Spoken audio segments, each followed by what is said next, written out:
we also wouldn't be here today. The St. Aidan is a true manifestation of interfaith collaboration, and we are endlessly grateful for your support. You and all the Brookline clergy were there whenever we needed you, and you were never afraid to stand up for what was right. Thank you very much, Rabbi. So if I could ask Father Jack and Rabbi Hamilton to lead us in closing prayer. After that, we will take a ribbon. We're going to actually take it right across this LA that Antonia designed. I think, Mary, I would like to ask one of our residents to help us hold the ribbon, and any of the other residents or children who can help us with that, we would love to do that. So when we're done with prayer, if the speakers could just walk right down here a little bit, and we'll cut our ribbon and then go have some food. Thank you. It actually took less time to get to the moon than to finish this project. God is always faithful, and God always listens to those who cry out to him in need. And during what has been a 10-year odyssey to this moment of dedication, more than a few people, more than a few times, cried out to God. Could we move forward? Should we move forward? God listened, and God responded, yes.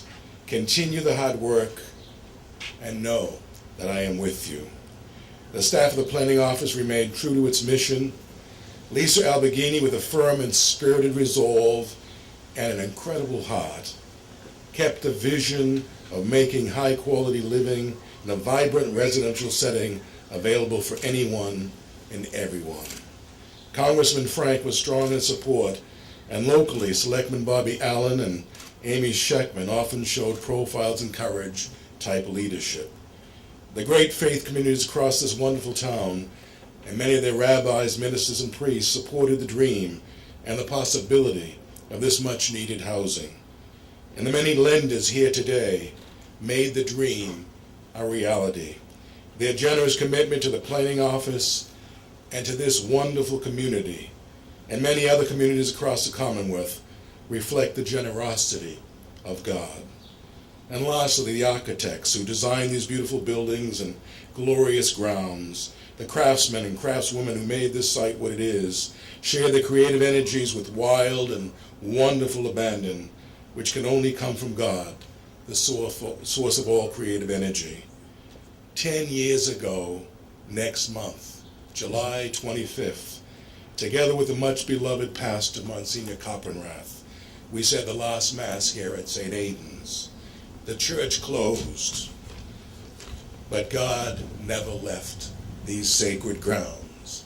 God is still here. So let me close with the words of the founding pastor as he laid the cornerstone almost 100 years ago. As a wayfarer after a long and weary journey seeks a place of rest, so shall we seek shelter and rest and contentment of spirit in our homes. May all who live here, visit here, glory in the beauty before them, and may all of us know God's gentle peace and love. And now, Rabbi Hamilton. Thank you, Father Ahern. Thank you, Lisa. I think it's particularly poignant that the gifts that have gone to those deserving are not only stained and not only glass, but they're windows. And there's a reason why windows are so prominent in places of faith. Because the truth of the matter is that when you're trying to learn about yourself and trying to bring out the best in yourself, very often the mirror reveals less than the window. The people on the other side, the people we can partner with, interfaith, from the Commonwealth to the local to the federal, from the public to the private. A window is such a fitting metaphor for the way in which we not only discover who we are, but see the other so profoundly. And in that spirit, we have come to this moment, as we say from our Jewish tradition, Zeh hayom asa Adonai nagila v'nismecha bo. This is the day that the Lord has made. Let us greet it with joy and gladness, which we have done. I conclude with the tradition, from my tradition, the prayer we invoke whenever we achieve an extraordinary moment, a decade in the making, and look to a future that is filled with windows and opportunities to look to the other and the humanity of the other.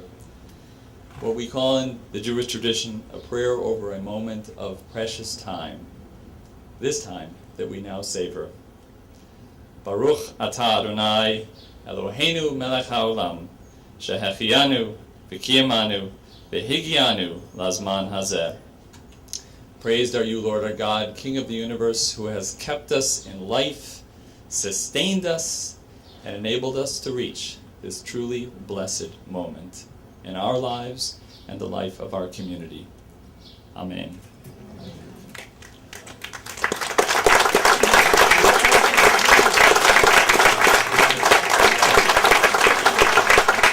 Thank you all. If we could have the speakers, yes, just walk down the LA for a brief minute. And the rest of you are welcome to join us or to go right into the unit for some food and coolness.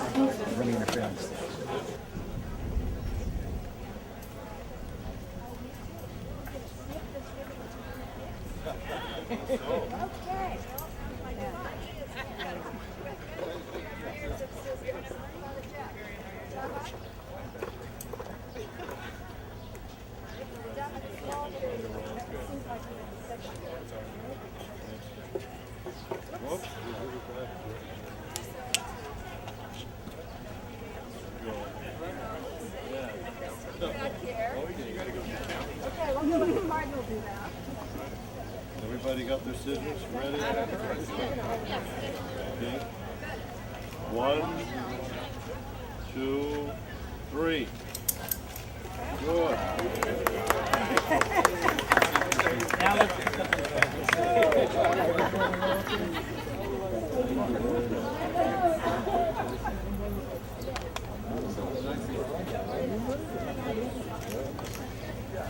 Yeah, go just a little bit deeper.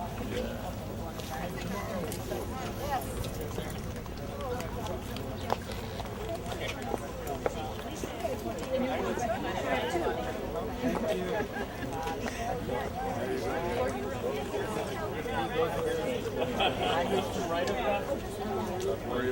your